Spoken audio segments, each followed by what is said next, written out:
So we could go anywhere on the board. Where would you pick? Well, for us this trip, we're going across the pond over to London Heathrow. There, we're going to go a few days, stay around the city, and then take a 12-day cruise to Iceland. Join us as we take a trip to Iceland. So on this trip, we're taking the red eye from New Orleans all the way to London, non-stop. So this is going to be about a 8-hour trip, but there's a 6-hour time difference. So we'll be leaving New Orleans at about 9 o'clock at night, 10 o'clock at night, and we'll be getting there 12 to 1 o'clock the next day. So pretty long travel. So one of the things that we do to help pass the time is we take ZzzQuil. That's like knocks me out. So we'll take a little ZzzQuil. That way we can sleep on the plane the whole way. Whenever that we get to London, we'll be ready to go off and do stuff. So we'll take you to London as we get off the plane next. To take an Uber from the London Heathrow Airport, here we land in Terminal 5, and we're going to the Churchill Guest House in Dover. We could take a train, but it'd be a lot of transfers, so we'd have to make at least 1 or 2 transfers, or we could take a bus. That would take a long time also. But what we're looking at doing is just taking a car, taking an Uber from British Airways terminal all the way to the Churchill Guest House in Dover. And to do that, we just call up our Uber app, pick where we're at. We'll be at the British Airways terminal, and the terminal is right here. If you look at it on Google Maps, Terminal 5 is where that our flight's going to land at. What we're going to do is just go right outside the terminal at one of these gates and get an Uber, and we're going to go to Dover. This is the Dover cruise port, but our hotel is right here near the terminal. Not within walking distance, but it's close by. It'll give you a good idea how much it's going to cost. And what we're going to do is just take an Uber from British Airways to Churchill Guest House. Hit go, and we are gonna look at how much it costs real fast. So right now it looks like the price is coming up for 4 people. Of course, there's going to be 2 of us and a lot of luggage, so that's going to equal out to 4 people.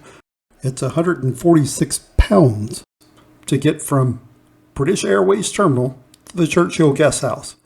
You could pick any type of car that you want. You can get one for pets, executives, so you can get an electric vehicle, comfort, Uber XL.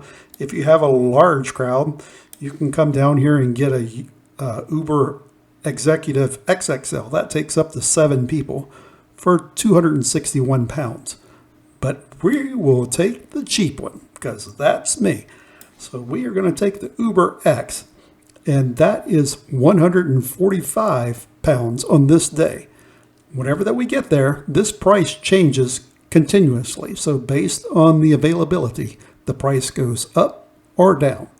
So we'll have to see. And 145 British pounds equals $187. And if you're going straight to the port, we don't recommend going from the airport straight to the cruise terminal. But if you're looking at taking a Carnival excursion and doing just that, it's $110 per person. Going from London Heathrow or Dover Station or Gatwick, it's $110 essentially each person going down there. So our price of 2 people, 145 pounds, equals $187 US is a little bit cheaper. We're hoping to get it even cheaper, though, whenever we get there. We'll see what the price is when we get there and what other options are available. If you're taking a bus into London or a subway, well, good luck. There's subways everywhere. There's a subway station and underground right in the airport. So you can get on the underground way over here, the blue line. That's the Piccadilly line. So you can pick up that line right in the airport. Luckily for us, on our last trip, we were right off the Piccadilly line. So we caught the subway, the tube, right here in the terminal and went all the way down. Where that we went was to Piccadilly Circus took a transfer over to the brown line that you see here and went down to Charing Cross. That's where our hotel was located at. But whenever that you leave Piccadilly Circus, in this case, we had to carry our luggage upstairs and downstairs. So it's kind of a hassle going through the underground, going to a location with a bunch of luggage. So if it were me, I would probably skip this possibly and take an Uber over. That's if you're not in good condition. We did it. We made it. Of course, we had a few complaints about it, but we made it. Since we had so much time at the airport, we decided to pull an alternate for the Uber driver that we were planning on getting. And we went ahead and booked a car to be waiting for us. This car that we picked up was through Airport Pickups London. It was a little more expensive than Uber, but we thought it would be worthwhile getting because this car would wait for us right outside the terminal with our name on a sign. And the company was Airport Pickups London. There, we decided to get a little bit bigger car, make sure that we could carry all of our suitcases, backpacks, and everything that we needed in the town. So we paid the $181.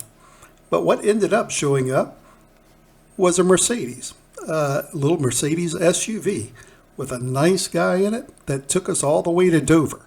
Had good conversation on the way. He described us all around London, showed us what we were seeing as we drove through the countryside. Excellent drive down, worth the extra money just for the driver. And it was a pretty good deal too. We ended up paying, like I say, the 181 pounds, but we had a driver. We ended up showing up early. We'd thought that it would take a little bit longer to go through security, get our luggage and everything, but we ended up being about an hour early. But luckily, our driver called us and said, whenever that you get off the plane, call me, and he'll be waiting for us. And he was. As you leave baggage claim at London Heathrow, there's a whole lot of drivers sitting out with the names, as you can see here. So you to go around and find your driver. But luckily enough, we were early, an hour early, and our driver said, well, just give him a call whenever we get there. So we did that, and luckily enough, he was pulling into the terminal not long after we called. So he came and found us right at the Costa Coffee outside of baggage claim. And in no time, our driver had us out of the airport and on the streets of London. Of course, we're driving on the wrong side of the road, and the steering wheel's on the wrong side of the car, but that's just the way that they do it in London. And in London, they had something I wish they had everywhere. That is cameras taking a picture of your license plate as you're going down the interstate or the freeway. And what happens is, between the cameras, if you exceed the speed limit, you're mailed a ticket. So there's no need to go really fast because the only thing it's going to do is cost you money. So all the traffic went at a pretty consistent speed. So no cars flying around all the other ones. Kind of like we have in the U.S. You know, everybody obeyed the laws over there, were very observant of the traffic. And the traffic, well, he said it was heavy, but it didn't seem bad at all to me. And in no time, we were getting closer to Dover. Like I say, it's an hour and 45 minutes down to Dover. But with the conversations with our driver, the time passed pretty quick. And in no time, we could see the ocean off in the distance as we approached Dover Harbor. And as we approached the harbor, we could see there's a cruise ship in port today. Today, the Costa ship was in town. So Costa had the port filled up today, and we passed right by it. Of course, just a couple of days, our ship would be out in the harbor, and we'll be at the same pier. A couple of more days, we'll transfer to the cruise terminal, and I'll show you how that we get there. You may want to plan a little bit ahead about getting to the cruise ship. So whenever that you leave in England, coming down to Dover, one place you can go to is the Airport Pickups of London is the name of a company. And there you may get this fine fella bringing you into Dover. And he was good information the whole way down. Thank you, sir. And where we're staying at is a Churchill Guest House, right here in the center of town. As you can see, we're close to a main shopping area. This is the St. James retail area, and our bed and breakfast is right at the edge of it, on a little quiet street where the road that runs in front of it goes to the castle, Dover Castle at the top of the hill. But the harbor is right in the center. Our cruise ship docks right down here at Cruise Terminal 2. That's where Carnival docked at for our trip. The day before, you saw a ship right here at the Terminal 1. That was a Costa ship.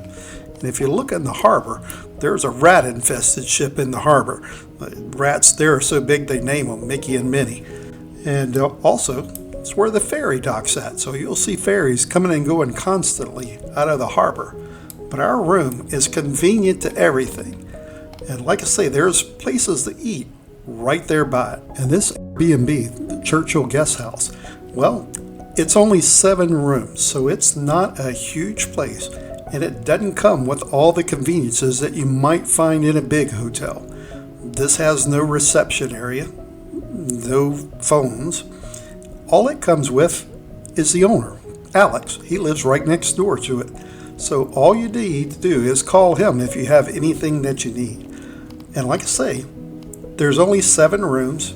Each of the rooms is named. So instead of giving a room number, each room is named. We stayed in the Spencer Double. I'll take you on a little tour of that one in a second. Also, the Winston room. I walked in there because, well, the night we got there, we were the only people there. So Alex left all the rooms open for us to walk around and look at everything. So that's what you get here. Personalized service, which was perfect for us. And the rooms, I couldn't ask for anything better. They were all clean and all just like we like it. Everything original here. So this is a couple of the rooms at the Churchill Guest Houses. You can see we're on the 3rd floor of this little bed and breakfast. There are no elevators, so you have to go up the stairs, and there are rooms on each half floor. So come up the old staircase, and this is the first room that you come to at the top. This room has 2 twin beds. So 2 twin beds, and it also has its own private bathroom. So bathroom here. And the bathroom, just your regular bathroom and shower. But everything you need. So we'll leave this room. Say the furniture here it's old. So it's all old design stuff that you have. And probably the best way to describe these rooms is if you were to go to your grandmother's house, this would be a room like in your grandma's old house. All old furniture. The carpet looks old, but in good shape. Everything here is spotless. So everything is in pristine shape. And the floors are a little creaky, but it's perfect for us. We did not want a new modern room, so we have an older room. This is our room. Granted, we have stuff everywhere because we've been living here for a couple of days, but our room has a double bed. So double bed for us. The outlets are the old British outlets, UK outlets. And there's one over here in the corner. And then there's one over here by the radiator. And that's about it. There's not a whole lot of outlets in these rooms. So our room has a nice shower. It's a little pedestal sink. Little shower. Back up a little bit because all you need in a bathroom. It's small, but bigger than a cruise ship. And another thing that we have that you don't normally see is this bathroom has a little outlet to a courtyard.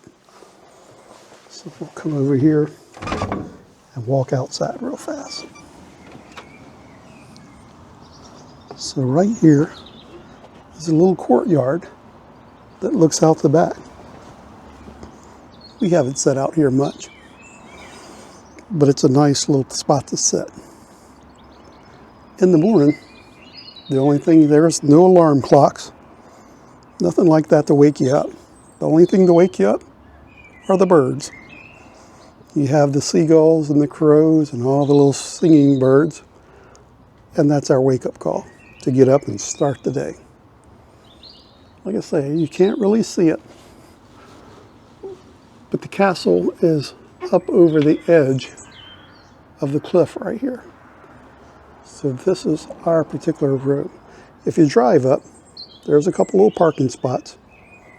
By a couple, it looks like they have about 4 or 5 maybe. And then the rest of Dover is out. But the downtown section, St. James Shopping, is right here close by us. So we go there in the morning for breakfast or pick up snacks, or we'll go there tonight to eat. But this is Churchill Guest House in Dover. And I can't remember the exact cost for this, but I'm thinking the cost was about $130 a night. So $130 get you this. Perfect for us. And you may ask, do I recommend it? Well, we're coming here next year and we'll be booking the same place again. So I definitely would recommend it because we're going to be coming back. So that's the Churchill Guest House in Dover.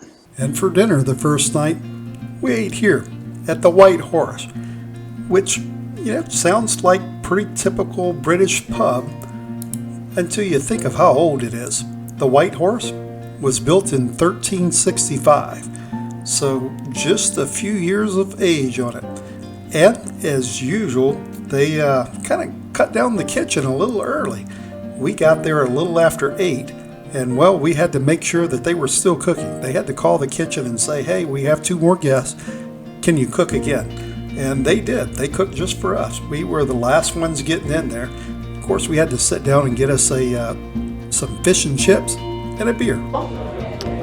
So since we're in Dover, we're trying Dover's oldest pub.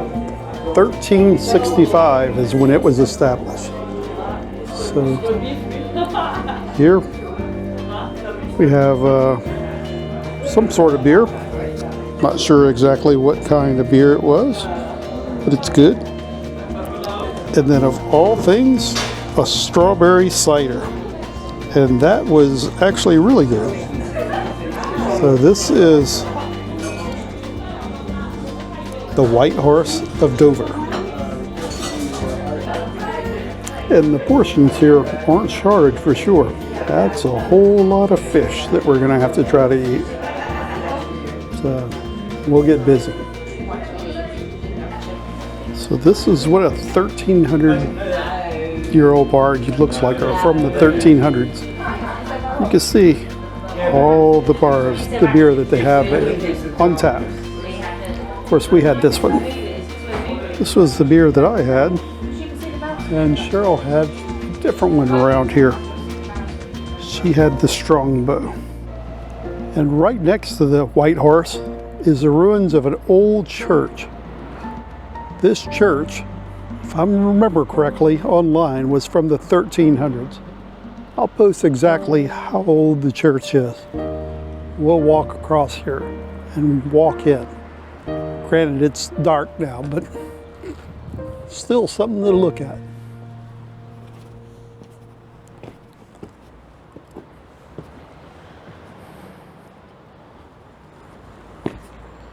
Historic Dover.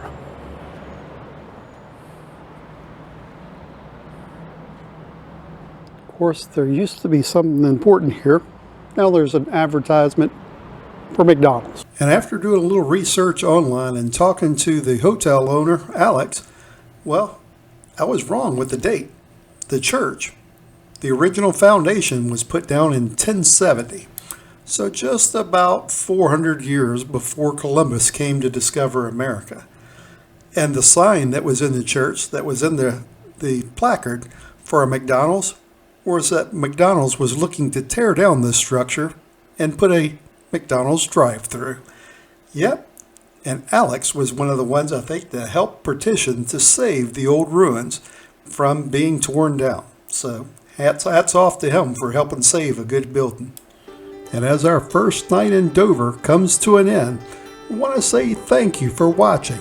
And if you would, hit that subscribe button. Thanks for watching, and we'll see you tomorrow as we go to Canterbury. There we'll take a tour of the town and see the historic Canterbury Cathedral. See you tomorrow.